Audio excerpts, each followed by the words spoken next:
তাপস রায় বলেছেন যে সুদীপ বন্দ্যোপাধ্যায়ের রাজনৈতিক ক্যারিয়ার অনেকদিন আগেই শেষ হয়ে গেছে। হ্যাঁ, সেটা তো ঘটনা। ও রাজনৈতিক ক্যারিয়ার অনেক কাল আগেই শেষ হয়ে গেছিল। তাপস রায় তো 2019-এ ক্যান্ডিডেট হতে চেয়েছিল, সিরিয়াসলি ক্যান্ডিডেট হতে চেয়েছিল। তখন তো তাপস রায়কে ক্যান্ডিডেট করা হয়নি, সুদীপদাকে দেওয়া হয়েছিল। তো তার জন্য তাপস রায় বেরিয়ে চলে গেছিল।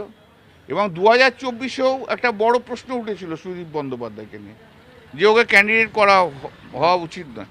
যথেষ্ট বয়স হয়ে গেছে, হাঁটতে চলতে পারে না। তা সত্ত্বেও করেছিলেন, দিদি করেছিলেন তাই ক্যান্ডিডেট। তো দিদি ও এমন একটা ক্যান্ডিডেট যে প্রথম থেকে সবাইকার সঙ্গে গদ্দারিটাই করে, গদ্দারিটা করতে ভালোবাসে। আর ওই হুমায়ুন কবির বলেছে না ওকে, ও তো সাইকেল চুরি থেকে আরম্ভ করে গদ্দারিতে শেষ হয়েছে। সে হোক, যা ইচ্ছা হোক, ও হবে কি কাকলি ঘোষ দস্তিদার হবে কি শতাব্দী রায় হবে, সেই নিয়ে মারপিট চলছে, চলুক না। আমরা তো বললাম এখন ট্রাম্পের কাছে নিয়ে যাবে, এখন স্পেশাল ফ্লাইট দিয়ে ট্রাম্পের কাছে নিয়ে যাবে, ওখানে ডিনার খাওয়াবে বলেছে।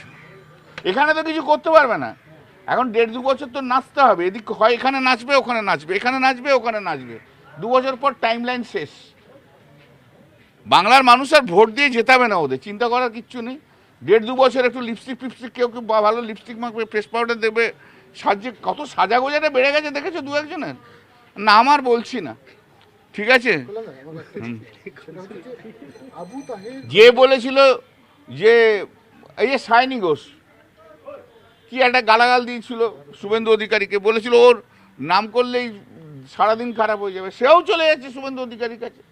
যে আর কি করবে, শুধু বলছে যে তো কোনো কাজ নেই, কনস্টিটুয়েন্সি ডেভেলপমেন্ট। আরে কনস্টিটুয়েন্সিটাই তো চিনলি না 2.5 বছরে, ভূগোলটাই তো জানলো না। এই যে খলিলুর রহমান, আবু তেহের, এরা যখন প্রধানমন্ত্রী স্বরাষ্ট্রমন্ত্রীর সঙ্গে দেখা করেছে, আজকে শুভেন্দুর সঙ্গে দেখা করছে, প্রত্যেকবারই বলছে উন্নয়নের কথা। আরে কি উন্নয়নটা করবে সেটা কখনো বলছে মসজিদ থেকে মাইক খোলা, কখনো বলছে ট্রাইব্যুনালের নাম বাদ করা, এইগুলো বলছে কারণ ওরা ভালো করে জানে। শোনো, ট্রাইব্যুনালটা সুপ্রিম কোর্ট ঠিক করে দিয়েছে, এটা নরেন্দ্র মোদীও ঠিক করতে পারবে না, আর এটাও ঠিক করতে পারবে না। অ্যাপিল যা ফাইল করার, তাদের জন্য সুপ্রিম কোর্ট 15 দিন টাইম দিয়েছিল সেই সময়, সেই টাইম কবে পেরিয়ে গেছে, সেই টাইম লাইন কেউ চেঞ্জ করতে পারবে না।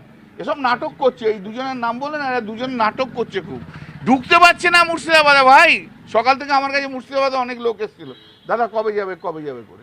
তো মুর্শিদাবাদে ঢুকতে পারছে না, বাড়ি থেকে বেরোতে পারছে না, অবস্থা ওদের খুব খারাপ অবস্থা।